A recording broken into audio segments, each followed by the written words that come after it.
dit que je pense qu'il serait intéressant de méditer un peu sur le premier discours de Pierre suite à la Pentecôte, quand il s'est adressé à la foule là, ce matin de Pentecôte. Alors c'est une lecture qu'on va faire dans le livre des Actes au chapitre 2, du verset 14 à 38, donc vous voyez une lecture assez longue, mais qui, je pense, ça mérite que l'on puisse méditer, réfléchir sur ce texte qui est quand même, je trouve, très important. Alors, on va lire chacun à tour de rôle, quelques versets. Alors, je vais commencer. Alors, Pierre, debout, avec les 11 apôtres, s'exprima d'une voix forte en ces termes. Hommes de Judée, et vous tous qui séjournez à Jérusalem, comprenez ce qui se passe et prêtez l'oreille à mes paroles. Ces gens ne sont pas ivres comme vous le supposez, car il est 9 heures du matin. Mais maintenant se réalise ce qu'a dit le prophète Joël. Dans les derniers jours, dit Dieu, je déverserai de mon esprit sur tout être humain. Vos fils et vos filles prophétiseront, vos jeunes gens auront des visions et vos vieillards auront des rêves. Oui, sur mes serviteurs et sur mes servantes, durant ces jours-là, je déverserai de mon esprit et ils prophétiseront. Je ferai des prodiges en haut dans le ciel et des signes miraculeux en bas sur la terre, du sang, du feu et une vapeur de fumée. Le soleil se changera en ténèbres et la lune en sang avant l'arrivée du jour du Seigneur, de ce jour grand et glorieux. Alors, toute personne qui fera appel au nom du Seigneur sera sauvée. Israélites, écoutez ces paroles. Dieu vous a désigné Jésus de Nazareth en accomplissant par lui au milieu de vous des miracles, des prodiges et des signes, comme vous le savez vous-même. Cet homme vous a été suivant le projet défini et la préscience de Dieu. Vous l'avez arrêté, vous l'avez fait mourir sur une croix par l'intermédiaire des hommes impies. Mais Dieu a brisé les liens de la mort et l'a ressuscité parce qu'il n'était pas possible qu'elle le retienne. 25. Car David dit de lui, je voyais constamment le Seigneur devant moi, parce qu'il est à ma droite, afin que je ne sois point ébranlé. Aussi mon cœur est dans la joie, et ma langue dans l'allégresse.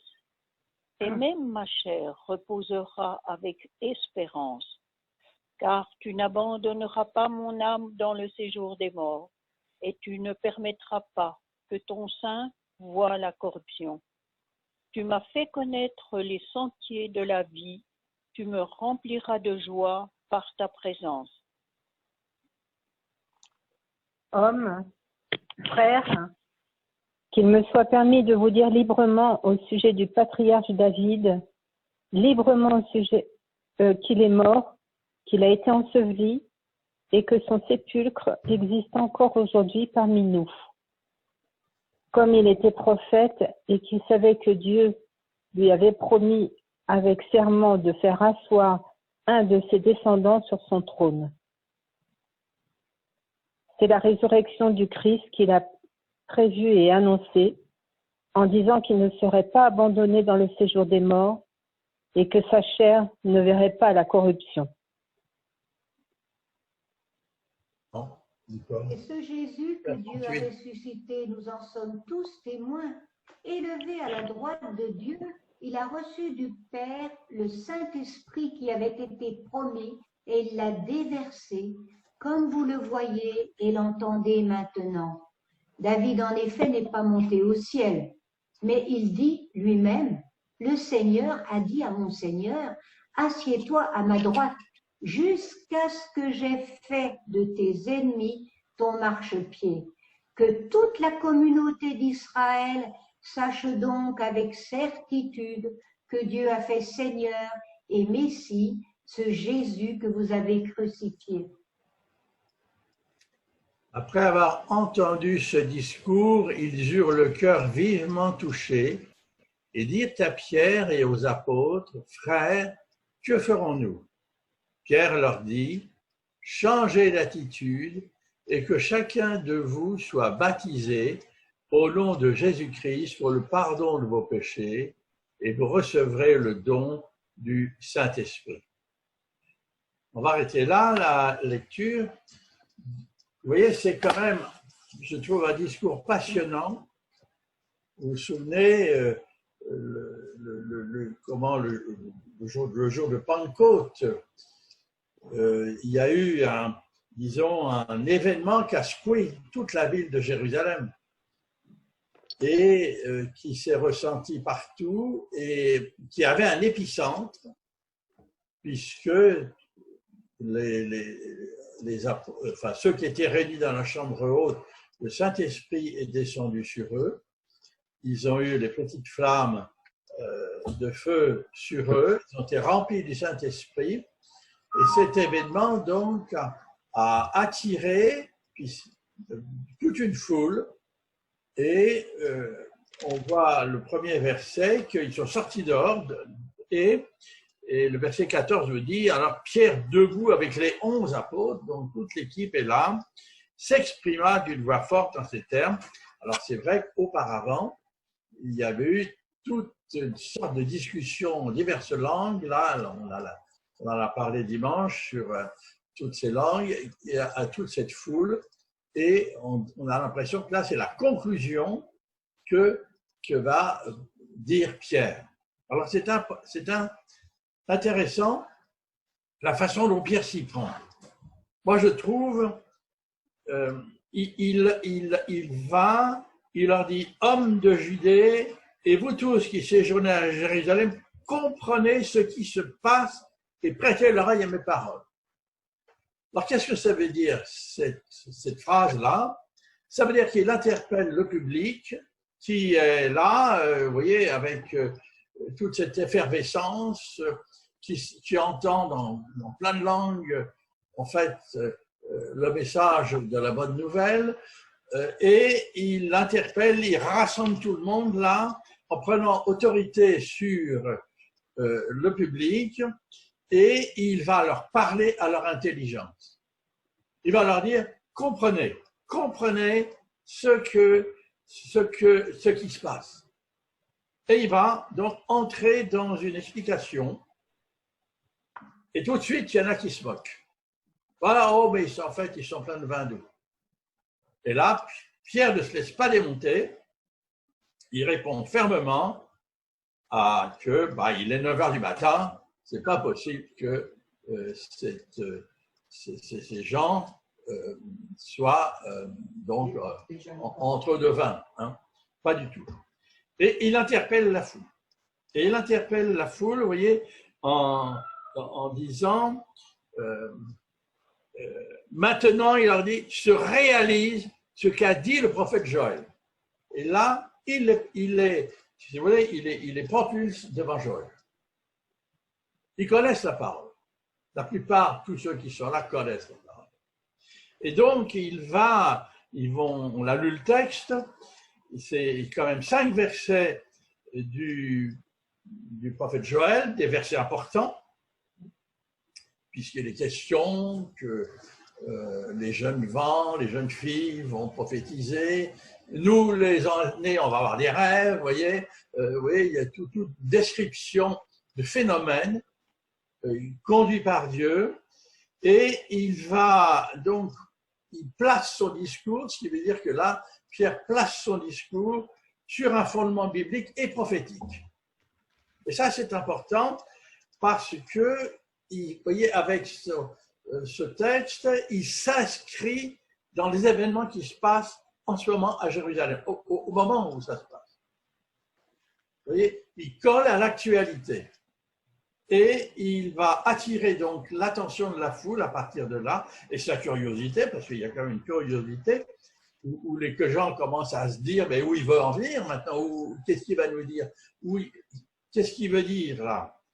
Ben, à ce moment-là, il va parler des événements cruciaux qui se sont passés au moment de Pâques, parce que c'est ça les événements importants. Et il va rappeler qu'au moment de la mort du Seigneur sur la croix, des phénomènes que tout le monde a connus, qui ont alimenté les conversations, n'est-ce pas, de la ville, se sont produits. Comme ce qui est décrit dans Joël, des phénomènes extraordinaires. Et la foule se souvient de ces phénomènes, parce que c'était quand même pas anodin, c'était important ces phénomènes. Vous voyez, il va essayer d'ancrer son message dans le concret du vécu des événements qui se sont produits.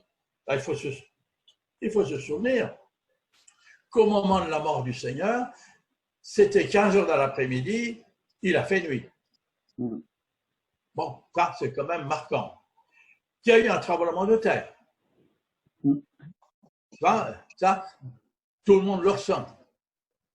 Qu'il y a eu la résurrection, nous dit Matthieu, de certaines personnes et qui se sont mises à aller en ville et à parler. Alors ça, c'est un phénomène irréfutable de résurrection. Et le voile du temple s'est déchiré, et du haut jusqu'en bas. Vous voyez, donc des phénomènes qui ont alimenté donc les conversations.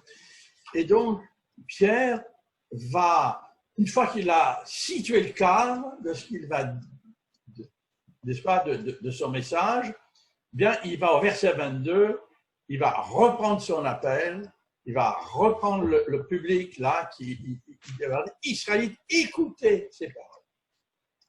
Et il les ferme. Il les ferme. Et là, à ce moment-là, il va présenter Jésus de Nazareth. Pourquoi il y a eu ces événements? Parce que il y avait Jésus de Nazareth. Jésus de Nazareth, l'envoyé de Dieu. Ce Jésus qui a fait au milieu d'eux des miracles, des prodiges, des signes, n'est-ce pas? Et là, il implique la foule. Parce que tous ne peuvent pas nier ces miracles et ces signes. Et ce qu'il a fait, l'enseignement du Seigneur au temple, tous ces événements qui se sont passés dans Jérusalem, la foule le sait et ne peut pas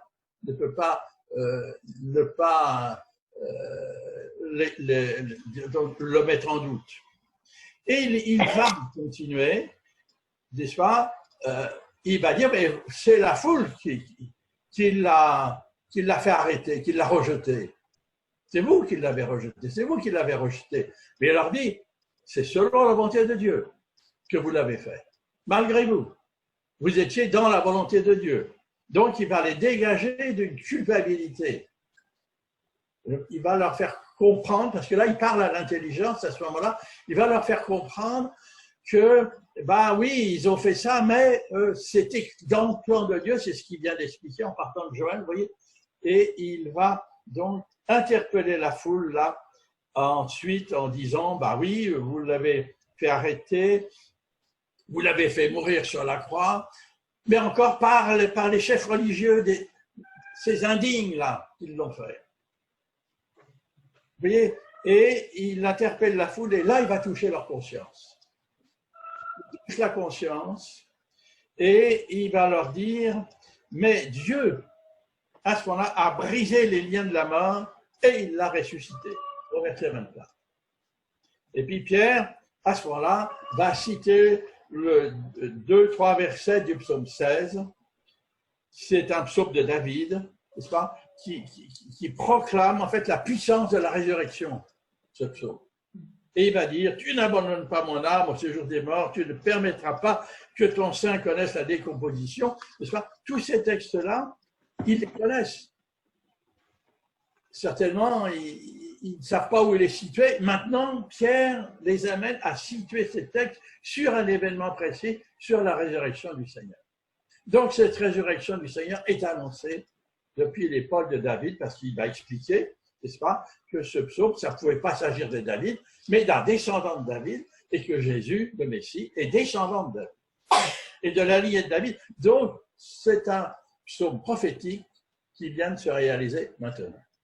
Voilà comment, vous voyez, se déroule ce message de Pierre. Alors, Pierre annonce et confirme que Dieu a ressuscité Jésus, du verset 32 à 36, qu'il a reçu du Père le Saint-Esprit qui a été promis, que Pierre et les disciples et tous ceux qui ont parlé dans toutes les langues, eh bien, en sont témoins, ils sont témoins de ces événements, et que le Saint-Esprit, n'est-ce pas, a été déversé sur tout ce monde-là, toute cette équipe de disciples, et Pierre met le point sur le Saint-Esprit qui avait été promis, et il l'a déversé comme vous le voyez et l'entendez, et là, il reprend encore un verset d'un psaume, le psaume 110 et verset 1, pour confirmer ce message, et il va ensuite proclamer, à partir du verset 36, que toute la communauté d'Israël, c'est-à-dire tout le monde, sache avec certitude que Dieu a fait Seigneur et Messie ce Jésus que vous avez crucifié. Voilà ce qui s'est passé. Voilà ce qui s'est réellement fait dans cette journée de vendredi, et puis de jour de Pâques, et puis ensuite dans les jours qui ont suivi, puis maintenant, tout ça, ça se tient. Tout ça, c'est un ensemble où Dieu est intervenu, et c'est inscrit dans la parole. C'est enfin ça que Pierre est en train de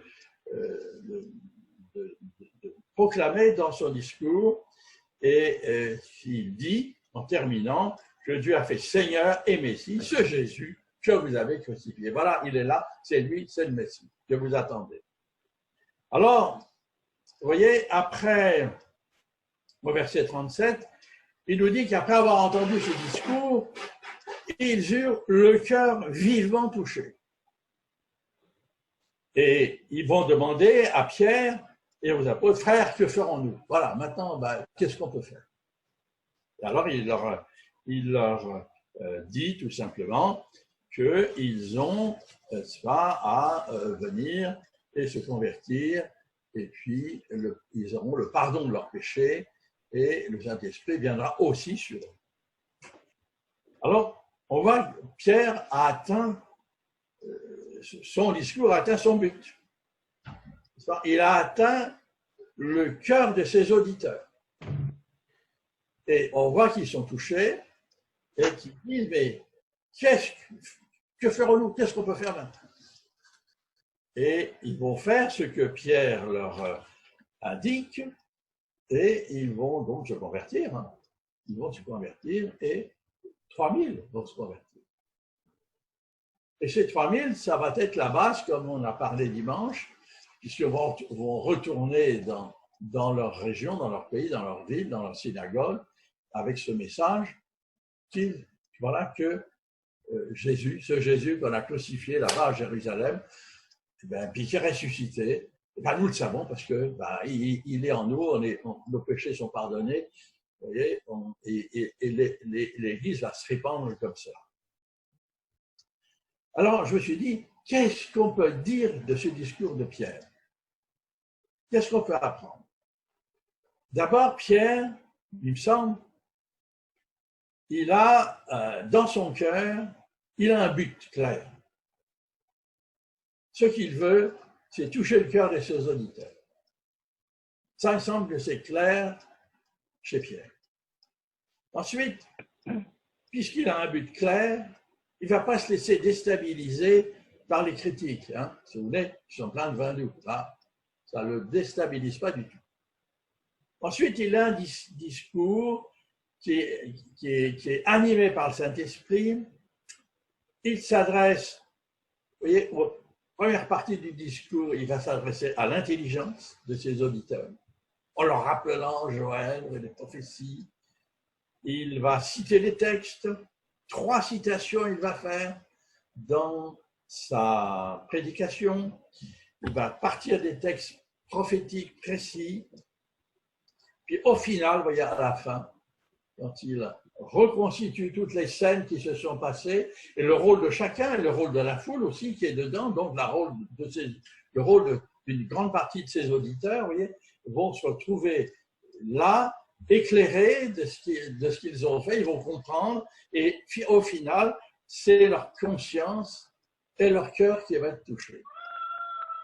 Leur conscience va les amener, n'est-ce pas, au cœur, et le résultat, c'est maintenant, on a compris. Alors, qu'est-ce qu'on peut faire? Qu'est-ce qu'on peut faire maintenant?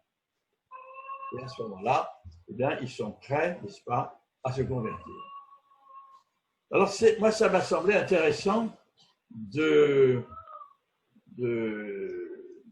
réfléchir sur ce discours de Pierre, cette prédication. Alors, je me suis dit, mais comment nous, on peut, aujourd'hui, puisqu'on va être déconfiné, donc on va de nouveau avoir la parole, on va de nouveau avoir la foule, peut-être avec nous, on espère, mais est-ce que ce discours peut nous inspirer, ce discours peut nous apprendre quelque chose? Alors moi, j'ai retenu 5 points. On peut discuter après j'aimerais qu'on discute un peu, si on a encore un peu de temps, on pourra discuter. Je dirais le premier point, c'est avoir un but. Et le but de Pierre, je crois, c'est toujours le même, c'est toucher le cœur. Toucher le cœur. Deuxièmement, il faut vraiment se confier dans le Saint-Esprit. Ça n'exclut pas de faire fonctionner notre matière grise, mais il faut vraiment que ce soit le Saint-Esprit qui conduise le message que l'on va donner. Que ce soit aussi bien quand on prêche en d'une chair que quand on donne son témoignage ou quand on a une conversation avec quelqu'un et qu'on témoigne. Moi, je trouve que c'est pareil. Le troisième point, c'est de tenir compte des connaissances que ont nos auditeurs. Alors là, Pierre a tenu compte des connaissances du Nouveau Testament qu'avait cette foule qui était devant lui, puisqu'il a fait des citations, et à travers ces citations, il a touché leur intelligence. Parce que on va pas toucher le cœur si on va passer par l'intelligence, sinon on reste dans les motifs. Et dans les motifs, ça va s'en aller aussi vite que c'est venu. Si on passe par l'intelligence, à ce moment-là, le cœur va être touché, connaître aussi la situation, c'est important, la situation que les personnes vivent, et puis expliquer, n'est-ce pas, les situations, c'est ce que Pierre a fait, il a expliqué, la situation de cet événement extraordinaire. Ça a quand même pris 50 jours de vie de la ville, ces événements, d'expliquer les situations à partir de la connaissance des auditeurs et bien sûr, là, dans le cas de la parole de Dieu, et à ce moment-là, on peut expliquer la parole de Dieu. On peut dire, nous, oui, à tel endroit, il est dit cela, à tel endroit, la parole, il est dit cela, et voilà, ça se traduit comme cela aujourd'hui dans cette mesure. Et puis, cinquièmement, il faut quand même toucher les consciences et les cœurs. Je crois que c'est l'intelligence, après la conscience, et ensuite, parce que la conscience, c'est à travers le péché qu'on va toucher. C'est comme ça que Pierre s'y est pris. Il leur a dit, c'est vous qui l'avez fait condamner, c'est vous qui l'avez fait juger par des impies. Mais donc, c'était selon le plan de Dieu. Donc, vous voyez, il les déculpabilise. Mais quand même, il les met au pied du mur. Et c'est ça qui va leur révéler leur péché. Et donc, vous voyez, moi je trouve que c'est un schéma, en tout cas, qui me fait réfléchir. Ça fait un moment que j'y pense. Et je me dis, ben voilà, on a peut-être là, pour nous aujourd'hui, un schéma qui peut nous aider. Oui, dans notre action tant individuelle que quand on est en église et quand on fait essayer de faire venir du monde et puis leur prêcher la bonne nouvelle. Donc voilà, le but c'est quand même de toucher vous voyez, l'intelligence, de toucher après la conscience et ensuite le cœur. C'est un peu ça le schéma.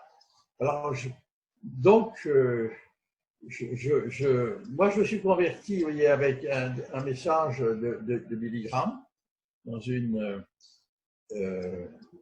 grande convention qui avait lieu à Paris en 1963. Hein. Et j'ai longtemps réfléchi au message qui m'a touché. Et en fait, il était à peu près construit comme ça. Et j'ai re-entendu Billy Graham après en 1985-87, par là, quand il est revenu à Paris. En fait, il avait toujours les mêmes messages. Seulement, il adaptait les circonstances. Mais le cœur du message était le même. Et c'était le même schéma. Et je pense que Billy Graham a utilisé partout dans le monde probablement ce même schéma, parce que n'était pas spécial. C'est un peu un schéma universel. Hein. Donc voilà ce que je voulais partager avec vous.